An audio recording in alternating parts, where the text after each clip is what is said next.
Hello everyone, इस video lecture में हम देखेंगे बीएससी 6 सेमेस्टर जूलॉजी के सिलेबस के बारे में, जो कि नई शिक्षा नीति के अनुसार दिया गया है। तो आप लोग किसी भी यूनिवर्सिटी से हैं, आप लोग को यही सिलेबस पढ़ना पड़ेगा। और आप लोग को पता होगा कि 6 सेमेस्टर जूलॉजी में आप लोग को टोटल 2 पेपर देने पड़ते हैं, पेपर फर्स्ट और पेपर सेकेंड। तो हम दोनों के ही सिलेबस को डिस्कस करेंगे। और ये दोनों सिलेबस जो है बहुत ज़्यादा इंपॉर्टेंट भी हो जाते हैं, क्योंकि आगे जो भी आप एग्ज़ाम देंगे, जैसे कि आप लोग चाहे बीएससी का एग्ज़ाम दें या फिर एमएससी एंट्रेंस हो गया या फिर टेट सीटेट का पेपर देने आप गए हो या फिर नेट जेआरएफ हो गया, टीजीटी पीजीटी हो गया, वहाँ पे इससे आप लोग के बहुत सारे क्वेश्चन पूछे जाएंगे। इसलिए आप लोग जो 6 सेमेस्टर का जूलॉजी है इसको अच्छे तरीके से पढ़िएगा। हम चलते हैं पेपर फर्स्ट पे। तो पेपर फर्स्ट का नाम है आप लोग का इवोल्यूशनरी एंड डेवलपमेंटल बायोलॉजी, जिसमें कि टोटल आप लोग के 8 यूनिट दिए गए हैं। जिसमें कि हम लोग सबसे फर्स्ट यूनिट पे चलते हैं। तो फर्स्ट यूनिट है आप लोग का थ्योरीज ऑफ इवोल्यूशन, जिसमें कि आप लोग को यहाँ सारे इतने सारे टॉपिक्स दिए गए हैं, जिसमें कुछ इंपॉर्टेंट टॉपिक आप लोग को बताएं। तो ओरिजिन ऑफ लाइफ, जिसमें कि लाइफ किस तरीके से ओरिजिनेट हुआ है इसके बारे में बताया गया है, जिसमें बहुत सारी थ्योरी आप लोग को मिलेंगे पढ़ने के लिए। वो थ्योरी बहुत ज़्यादा इंपॉर्टेंट है। नेक्स्ट आप देखेंगे तो लैमार्किज्म एंड डार्विनिज्म, यानी लैमार्क ने क्या बताया है, डार्विन ने क्या बताया है, और डार्विन का नेचुरल सेलेक्शन जो है ये बहुत ज़्यादा इंपॉर्टेंट है। नेक्स्ट आप देखेंगे तो पैटर्न ऑफ इवोल्यूशंस में आप लोग को डाइवर्जेंस हो गया, कन्वर्जेंस हो गया, पैरेलल एंड को इवोल्यूशन, ये बहुत ज़्यादा इंपॉर्टेंट है। क्योंकि जब आप बीएससी का ही यदि अब जब एग्ज़ाम देने जाएंगे तो जिनका एमसीक्यू बेस एग्जाम हो रहा है वहाँ पे इससे बहुत सारे क्वेश्चन पूछे जाते हैं। नेक्स्ट यूनिट हम चलते हैं, जो कि है आप लोग का यूनिट नंबर 2, जिसका नाम है पॉपुलेशन जेनेटिक्स। तो इसमें आप लोग देखेंगे तो micro evolution and macro evolutions क्या होता है, एलील फ्रीक्वेंसी क्या होता है, जीनोटाइप फ्रीक्वेंसी क्या है, हार्डी-वेनबर्ग इक्विलिब्रियम क्या होता है, एंड यहाँ पे आप देखेंगे mutation, selection and genetic drift के बारे में पूछा है। तो ये सारे टॉपिक्स है, इसको अच्छे तरीके से तैयार करिएगा। नेक्स्ट हम चलते हैं यूनिट नंबर 3 पे। तो यूनिट 3 जिसका नाम है डायरेक्ट एविडेंस ऑफ इवोल्यूशंस, यानी जो इवोल्यूशंस हुआ है उसके कुछ एविडेंस पहले के प्राप्त हुए होते हैं। इसमें कि आप लोग को टाइप ऑफ फोसिल्स के बारे में पढ़ना है, एंड फोसिल रिकॉर्ड क्या होता है, फाइलोजेनी ऑफ फोर्स के बारे में। नेक्स्ट देखिए, नेक्स्ट है आप लोग का स्पीसीज कंसेप्ट एंड एक्सटेंशन, जो कि है आप लोग का यूनिट नंबर 4। इसमें आप देखेंगे तो बायोलॉजिकल स्पीसीज कंसेप्ट के एडवांटेज के बारे में और लिमिटेशन के बारे में पढ़ना है, एंड मोड ऑफ स्पेसिएशन, जिसमें कि एलोपैट्रिक स्पेसिएशन क्या होता है, सिम्पैट्रिक क्या होता है, इसके बारे में बताना है। और इसी के अंतर्गत आप लोग देखेंगे तो यहाँ पे आप लोग को मास एक्सटेंशन क्या होता है, जिसमें cause name of 5 major extension के बारे में भी बताना है। यूनिट है आप लोग का यूनिट नंबर 5, जिसमें आप लोग देखेंगे gamete fertilization and early development के बारे में बताना है।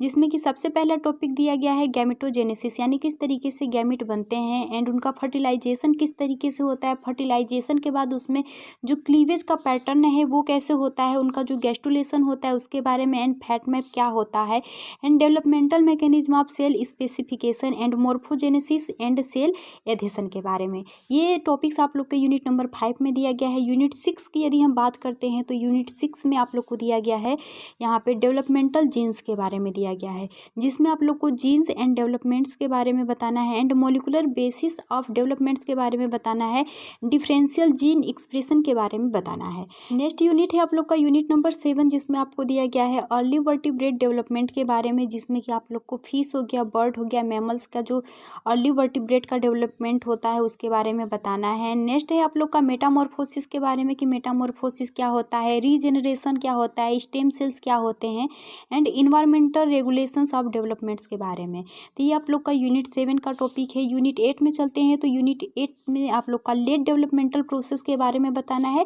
जिसमें कि the dynamic of organ development हो गया, एंड डेवलपमेंट ऑफ आई, किस तरीके से आई का डेवलपमेंट हुआ है, किडनी का कैसे डेवलपमेंट हुआ है, लिम्ब का किस तरीके से डेवलपमेंट हुआ है, एंड मेटामॉर्फोसिस क्या होता है, the hormonal reactivations of developments in amphibians and insects, and regenerations के बारे में, एंड यहाँ पे एजिंग्स के बारे में दिया गया है। तो ये आप लोग का 8 यूनिट का टॉपिक है, इसको अच्छे तरीके से तैयार कर लीजिएगा। यहाँ पे आप लोग का जो पेपर फर्स्ट है वो समाप्त होता है। टोटल इतने टॉपिक्स आप लोग को पेपर फर्स्ट में दिए गए हैं, तो इसको आप लोग अच्छे तरीके से देख करके अच्छे से तैयार कर लीजिएगा। हम पेपर सेकेंड पे चलते हैं। तो पेपर सेकेंड में यहाँ पर देखिए तो पेपर सेकंड का आप लोग का नाम है ecology, ethology and environmental science and wild life. ये बहुत ज़्यादा ही इम्पोर्टेंट है, ठीक है। जो पेपर सेकंड है ये बहुत ज़्यादा इम्पोर्टेंट है, क्योंकि ये आप लोग जो इसमें के जो क्वेश्चन देखेंगे वो आपके सारे एग्जाम में पूछे जाएंगे।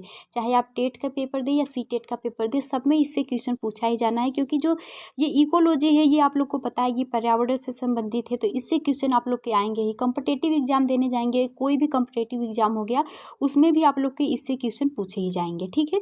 तो चलिए देख लेते हैं। सबसे फर्स्ट यूनिट की हम बात करते हैं। इसमें भी टोटल आप लोग के 8 यूनिट ही दिए गए हैं। फर्स्ट हम बात करते हैं यूनिट का, तो उसका है इंट्रोडक्शन ऑफ इकोलॉजी, यानी इकोलॉजी के बारे में आप लोग को यहाँ पे इंट्रोडक्शन देना है, जिसमें हिस्ट्री ऑफ इकोलॉजी हो गया, आउटेकोलॉजी क्या होता है, साइनेकोलॉजी क्या होता है, एंड लेवल ऑफ ऑर्गेनाइजेशन क्या होते हैं, लॉ एंड लिमिटिंग फैक्टर्स इसके बारे में बताना है, and study of physical factors के बारे में।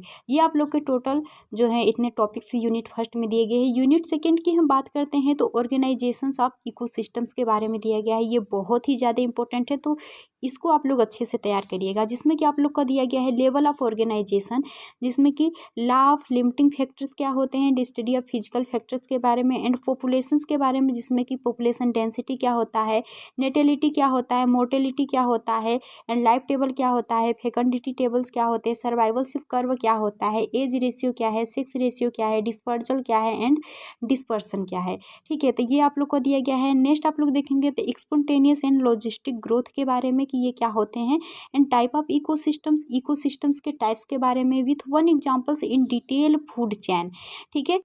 नेक्स्ट दिया गया है detritus and grazing food chains के बारे में, एंड फूड वेव क्या होता है, energy flow through the ecosystem, ecosystem में किस तरीके से जो एनर्जी होता है वो फ्लो होता रहता है, एंड इकोलॉजिकल पिरामिड्स क्या होते हैं, एंड इकोलॉजिकल इफिशियंस क्या होते हैं, nutritions and biochemical cycles with one examples of carbon cycle, ठीक है। तो ये इतने सारे टॉपिक्स हैं जो कि आप लोग को यूनिट नंबर सेकेंड में दिए गए हैं, और बहुत सारे इंपॉर्टेंट टॉपिक हैं, क्योंकि ये आप लोग के सारे एग्जाम्स में पूछे जाने वाले हैं, चाहे बीएससी से लेकर के आगे जो भी जितने भी कॉम्पिटिटिव एग्जाम होते हैं सब में ये आप लोग से पूछा ही जाता है। नेक्स्ट हम चलते हैं, तो नेक्स्ट है आप लोग का यूनिट नंबर थर्ड, जिसमें कि आप लोग से दिया गया है कम्युनिटी इकोलॉजी के बारे में, जिसमें कम्युनिटी कैरेक्टरिस्टिक्स में, जिसमें आप लोग को स्पीसीज रिचनेस क्या होता है, dominance, diversity, abundant, ecological successions with one examples. And next हम चलते हैं यूनिट नंबर 4 पे। यूनिट नंबर 4 में आप लोग को इन्वायरमेंटल हजार्ड के बारे में दिया गया है, जहाँ पे इतने सारे टॉपिक्स हैं, यानी जिसमें source of environmental hazard and climate change क्या होता है, ग्रीन हाउस गैसेस क्या क्या होती हैं, ग्लोबल वार्मिंग क्या होता है, एसिड रेन क्या है, ओजोन लेयर जो डिस्ट्रक्शन है ये क्या होता है, ये सारी टॉपिक्स है। नेक्स्ट हम यूनिट 5 की यदि हम बात करते हैं, तो यूनिट 5 में आप लोग को दिया गया है इफेक्ट ऑफ क्लाइमेटिक चेंजेस के बारे में, जिसमें कि आप देखेंगे तो effect of climatic change on public health, ठीक है। यानी क्लाइमेट चेंज होता है तो पब्लिक जो होते हैं उनके हेल्थ पे क्या क्या प्रभाव पड़ता है उसके बारे में बताना है, सोर्स ऑफ वेस्टेज के बारे में, and type of characteristics and sewage disposal and its management, solid waste disposal क्या होता है, biomedicals waste handling and disposal क्या होता है, and nuclear waste handling and disposal, and waste from thermal power plant क्या होता है। तो ये सारी चीज़ें आप लोग को दिया गया है, इसको अच्छे से आप लोग देख लीजिएगा। हम नेक्स्ट चलते हैं, जो कि आप लोग का यूनिट नंबर 6। तो यहाँ पे आप लोग को दिया गया है बिहेवियर इकोलॉजी एंड क्रोनोबायोलॉजी, जिसमें कि आप लोग देखेंगे तो origin and history of ethology के बारे में पढ़ना है। इथोलॉजी यानी एनिमल्स के बिहेवियर के बारे में यहाँ पे आप लोग को पढ़ना है। नेक्स्ट आप देखेंगे तो जो इंस्टिंक्ट एंड लर्न बिहेवियर क्या होता है, यानी जन्म से जो बिहेवियर प्राप्त है और जन्म के बाद जो चीज़ें आप प्राप्त करते हैं उसके बारे में यहाँ पे आप लोग को बताना है। एंड एसोसिएटिंग लर्निंग क्या होता है, किस तरीके से चीज़ों को एसोसिएट करके आप सीख पाते हैं उसके बारे में। And classical and operate conditioning के बारे में, हैबिचुएशन क्या होता है, इम्प्रिंटिंग क्या होता है, सर्केडियन राइदम क्या होता है, टाइडल राइदम क्या होता है, लूनर राइदम क्या होता है, एंड क्रोनो मेडिसिन क्या होता है। तो ये आप लोग के लिए ये भी बहुत ज़्यादा ही इंपॉर्टेंट है, इसको अच्छे तरीके से आप लोग देख लीजिएगा। नेक्स्ट है आप लोग का यूनिट नंबर 7, जिसमें कि आप लोग को इंट्रोडक्शन टू वाइल्ड लाइफ के बारे में बताना है, जिसमें वैल्यू ऑफ वाइल्ड लाइफ, जिसमें पॉजिटिव और नेगेटिव जो वाइल्ड लाइफ का वैल्यू होता है उसको बताना है। एंड कंजर्वेशन इथिक्स क्या होता है, importance of conservation and cause of depletions and world conservation strategies, इन सारी चीज़ों के बारे में बताना है। आप लोग का यूनिट नंबर 8, यूनिट नंबर 8 में आप लोग को प्रोटेक्टेड एरिया के बारे में पढ़ना है, जैसे कि नेशनल पार्क क्या है, सेंचुरीज क्या होती हैं, कम्युनिटी रिजर्व क्या होते हैं, importance features of protected area in India and tiger conservation क्या होते हैं, टाइगर रिजर्वर इन इंडिया में क्या होता है, and management challenge in tiger reserve.